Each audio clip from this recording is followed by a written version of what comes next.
హైదరాబాద్ నుంచి వచ్చామండి. మేము చాలా రోజుల కింద వచ్చాము. తర్వాత ఇప్పుడు మళ్ళీ ఒక 30 years కింద వచ్చడం జరిగింది. ఇప్పుడు మళ్ళీ రావడం జరిగింది. కానీ ఈ ఇష్యూ అని మాకు తెలియదు, ఏది పవన్ కళ్యాణ్ అది ఇది తెలియలేదు.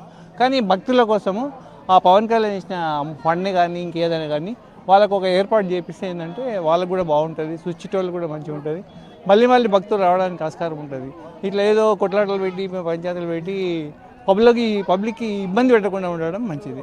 అంటే దేవాదాయ శాఖ అధికారులకు అటవీ శాఖ అధికారులకు భూమి మీద నడుస్తుంది. ఏంటంటే 6 ఎకరాలు మావి అని, 6 ఎకరాలు కాదు మాది అని చెప్పి దీని మీద మీరేమనుకుంటున్నారు? మీరేం చెప్తారు? దేవాలయం కిందే రావాల్సిందే అది భూమి. భక్తుల కొరకు దేవాలయం కింద రావడమే అందరి అభిప్రాయం, నా అభిప్రాయం కాదు, అందరి అభిప్రాయం కూడా ఇట్లానే ఉంటుంది. అట్లనే ఇంత చేస్తేనే కానీ అది దానికి డెవలప్మెంట్ అవుతుంది, ఫండ్స్ కూడా యూటిలైజ్ మంచిగా అవుతాయి. అదే మా ఒపీనియన్. ఇంకేం భక్తుల కొరకు ఎలాంటి ఫెసిలిటీస్ ఉండాలనుకుంటున్నారు? ఇంకెక్కడ చాలా కావాలి, ఇంకా భక్తుల కోసం ఇంకా ఈ డెవలప్మెంట్, ఇంకా చాలా డెవలప్మెంట్ కావాలి. ఫండ్స్ కలెక్ట్ చేస్తే వస్తాయి, కానీ డెవలప్మెంట్ కాదు, ఇంకా కొద్దిగా బాగా చేస్తేనే మంచిగా ఉంటుంది. పేరు పుర్మాన్ కుమారు, ధర్మసార్ గ్రామ village, Hanamkonda district, Ghanpur constituency. మేము నా ఫ్యామిలీ తోటి స్వామివారిని దర్శించుకోవడం వచ్చినాం.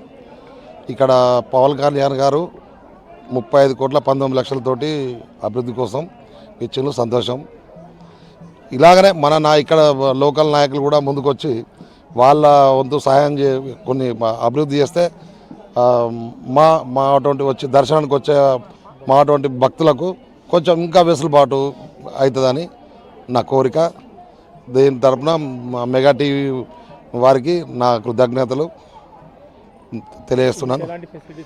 ఇంకా చాలా ఫెసిలిటీ ఉండాలి. అది మా గ్రౌండ్ సరిపోతలేదు, ఈ దర్శనానికి క్యూ లైన్ సరిపోతలేదు, అది పెంచాలి.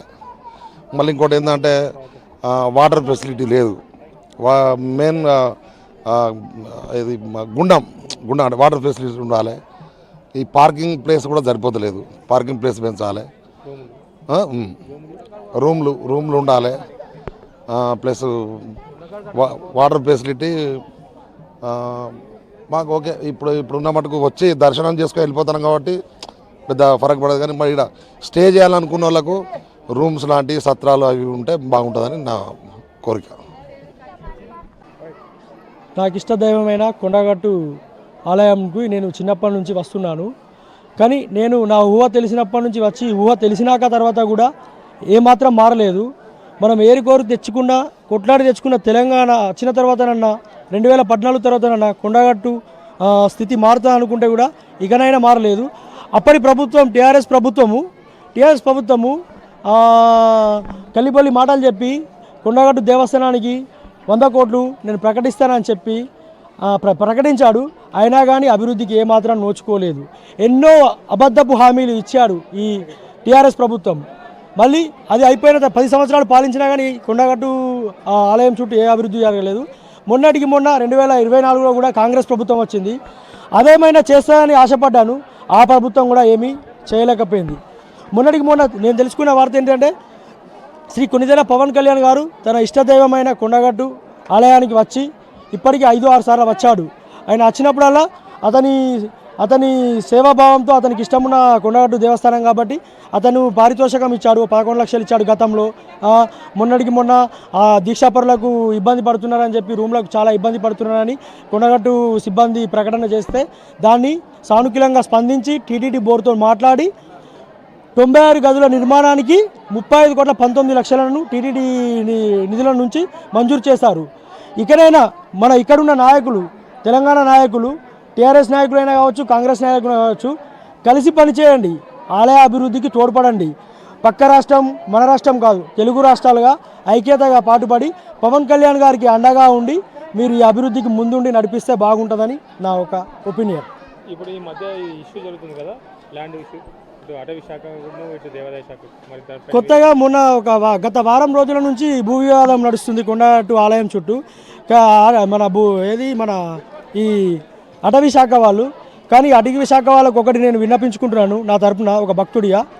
ఎందుకంటే ఇది కొండగట్టు ఆలయానికి ఇస్తే ఇక్కడ చాలా అభివృద్ధి చేయొచ్చు. వచ్చే భక్తులు బాగా ఇబ్బంది పడుతున్నారు, సరైన వసతులు లేక వాళ్ళు చలిలో పంటున్నారు, వాహనాలు పార్కింగ్ చేసుకోవడానికి ఇబ్బంది పడుతున్నారు. చాలా ఇబ్బందులు ఉన్నాయి. ఇప్పటికైనా ఈ వివాదాన్ని ఇక్కడితో పులి స్టాప్ చేసి ఈ ఆలయ భూములను కొండగట్టు దేవస్థానానికి సమర్పిస్తే చాలా సంతోషంగా ఉంటుంది.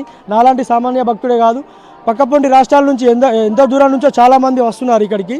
ఈ వివాదాన్ని ఇంతటితో ముగిస్తారని నేను కోరుకుంటూ సెలవిస్తున్నా. జై శ్రీరామ్. జై శ్రీరామ్. అందరికీ నమస్కారం అండి. మేము నాకు తెలిసి నేను 25 ఇయర్స్ నుండి ఈ టెంపుల్కి దర్శనం చేసుకుంటున్నాను. నాకు అనుకున్నదల్లా నాకు జరుగుతుంది. నేను సుఖ సంతోషాలతో చాలా బాగున్నాను. టెంపుల్ యొక్క ప్రత్యేకత ఏంటంటే ఇక్కడ ఎవరైనా హ్యాండిక్యాప్డ్ ఏదైనా ప్రాబ్లం వచ్చినా కూడా ఇక్కడ వస్తే వాళ్ళకి క్లియర్ అవుతుంది. హాస్పిటల్లో కానిది కూడా ఇక్కడ జరుగుతుంది. చాలా పవర్ఫుల్ స్వామి. ఇక్కడ ఏంటంటే గత కొన్ని రోజులుగా మనకి యాక్చువల్లీ లాస్ట్ టైం కొంచెం రాజకీయ నాయకులు ఇక్కడికి రావడం, దర్శనాలు చేసుకోవడం, వాళ్ళకు కూడా మంచి జరగడం. ఇప్పుడు ఆంధ్ర డిప్యూటీ సీఎం గారు కూడా సీఎం అయినారు ఆయన ఇక్కడికి వచ్చిన తర్వాతనే. ఇక్కడ డెవలప్మెంట్ చేస్తా అని చెప్పేసి ఆయన కూడా మాట ఇచ్చారు. కాకపోతే ఇక్కడ ఏంటంటే అటవీ శాఖ ఒక 6 ఎకరాలు కొన్ని డెవలప్ చేయడానికి ట్రై చేస్తున్నారు. కాకపోతే వాళ్ళు అడ్డొస్తున్నారు. దానికి కొంచెం రాజకీయ నాయకులు కానీ అందరు కానీ సహకరించాలి. డెవలప్ చేస్తే ఇంకా చాలా బాగుంటుంది. మన తెలంగాణకి ప్రత్యేకమైన టెంపుల్ ఇది. పవన్ కళ్యాణ్ ఫండ్స్ కూడా వస్తాయని చెప్పారు. వారి ఫండ్స్ కూడా వచ్చినాయి అనుకోండి, ఇంకా చాలా బాగా డెవలప్ అవుతుంది. చిన్న పేద ధనిక అని చెప్పేసి తేడా లేకుండా ఇక్కడ చాలా బాగా జరుగుతుంది. హనుమాన్ జయంతి కూడా ఇక్కడ 2 జయంతులు ఉంటాయి. స్పెషల్ ఇది ఒకటి ఇక్కడే ఉంటుంది స్పెషల్ జయంతి. చిన్న జయంతి, పెద్ద జయంతి 2 బ్రహ్మాండంగా జరుగుతాయండి. ఈ మాల విరమణ చేయడానికి మనకి ఇక్కడ కొన్ని ఏర్పాట్లు కావాలి. యాక్చువల్లీ చాలా కష్టం అవుతుంది. నేను ఎవ్రీ ఇయర్ మాల వేస్తాను. ఎవ్రీ ఇయర్ 21 మాల వేస్తాను. ఇక్కడ మాల విరమణకు కూడా స్వాములకి అరేంజ్మెంట్స్ కానీ ఇంకా చాలా డెవలప్ చేయాల్సి ఉంటుంది. కొంచెం అది దృష్టిలో పెట్టేసి అధికారులు చర్య తీసుకోవాలని చెప్పేసి.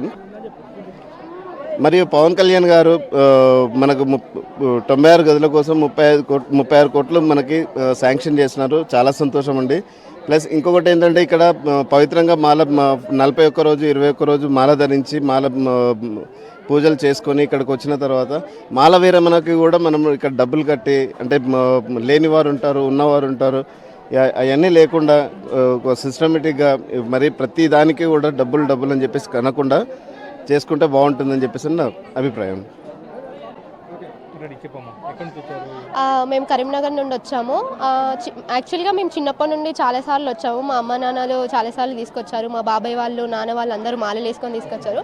But after 5 years I think ఇప్పుడు మళ్ళీ రావడం జరిగింది. బట్ చాలా చేంజెస్ చూసాము.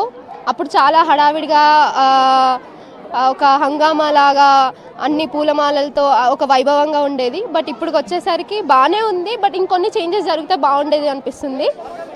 లైక్ అక్కడ వాటర్ కోనేరు దగ్గర కానీ, ఇక్కడ భక్తుల లైన్లో దగ్గర కానీ, చిన్న పాపలు, ప్రెగ్నెంట్ లేడీస్, ఇంకొంతమంది అలా ఉన్నారు. వాళ్ళు కొంచెం సౌకర్యాలు కలిగిస్తే బాగుంటుంది అనిపిస్తుంది.